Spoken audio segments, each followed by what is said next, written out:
name? Yeah. How did that come about? I'm a Motorhead fan. I know all the WWE fans be thinking I'm a, WWE geek, but I'm a big Motorhead fan. So it was either that or Brotherhood of Man. So just stuck with that one. What happened with the water? There was supposed to be some water spitting out. There was supposed to be some arms up. You do the Triple H entrance, Jake. Yeah, I had it in my mind. Honestly, that stuff honestly goes out the window, sort of in the back of your mind. I was thinking about it, then my mouth guard was Before the fight, the walkout with Triple H. a couple of times. Yeah, but at home in the mirror. But Mrs. had to clean the bathroom window and everything. But I had the mouth guard half in my mouth, and I was like, we'll just focus on the fight. Maybe I'll do it afterwards. How do you assess your performance today? Yeah, look, I'm happy. People I know it's hard for the fans. Normally, I'm just like a wild man. The Celtic kid comes out and starts swinging, but people got to understand that's a very dangerous fight for me. If that guy was like a top 20, top 10 guy, every punch would have been trying to take his head off. But not taking anything away from Rostem, he's a really tough guy. He's in the UFC for a reason, but he's a newcomer, and a loss to a guy like that, it could be the end of your career pretty much. And I'll probably have to move cities. I couldn't walk around Melbourne anymore after losing here in front of a crowd like that. So we went out there. I felt comfortable with the striking game. The game plan was take him down and finish him there, but I felt comfortable. So we're not going to mess with what's working. You spoke ahead of the fight about the hair on Rostem. How was it to negotiate that in grappling situations? Man, someone's like, it's going to make the traction better.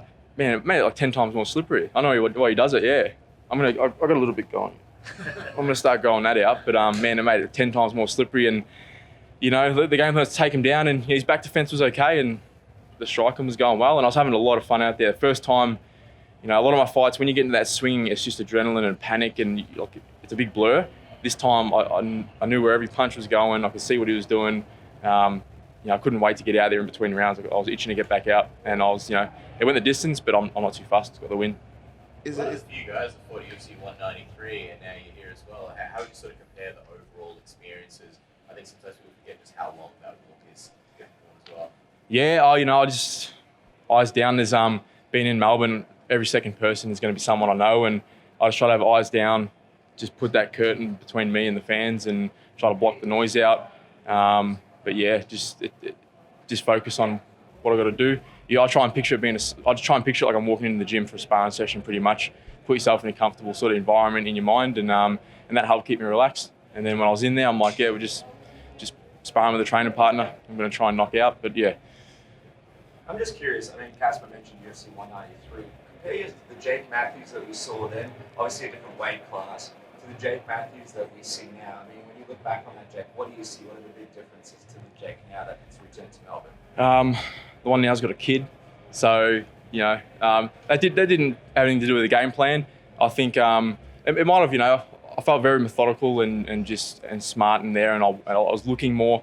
I think maybe becoming a parent, you obviously have to be a little bit smarter, and I think that's translated. I felt that in my training definitely, and I felt even in the last round you start getting a little bit tired. I felt super fit in that fight, but just keep picking away. Normally I show when I'm tired, my hands sort of dangle and I'm breathing hard.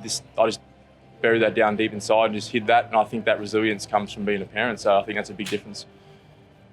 Obviously it's a big win here in Melbourne, and you're sort of back on track. Talk to us a little bit about your plans now that you've got that win here in Melbourne. Would you look at coming back quickly, having more fights in 2019, and possibly even fighting more internationally than in Australia like you have with recently? Yeah, I've always, the UFC says who, when and where, and I show up, put the gloves on, that's it. But, I called out a few people. I asked for, Diego Sanchez, Carlos Condit, Mickey Gall, both said no, end up fighting each other, which really, really sort of pissed me off. So, once Carlos is through whipping Mickey Gall, maybe we can tee it up. What is it about that fight that interests you? I want a legend killer fight. When I get fights that this fight was a good one, and I was excited because I've had a bit of a layoff with the baby and coming off a loss. But when I got the Tony Martin fight, I was a bit sort of like, I want a name. Doesn't necessarily have to be a top 15, top 10 guy. I just want someone who's got a name, a fight that's going to excite me. I need that, so that's what I want from my next fight.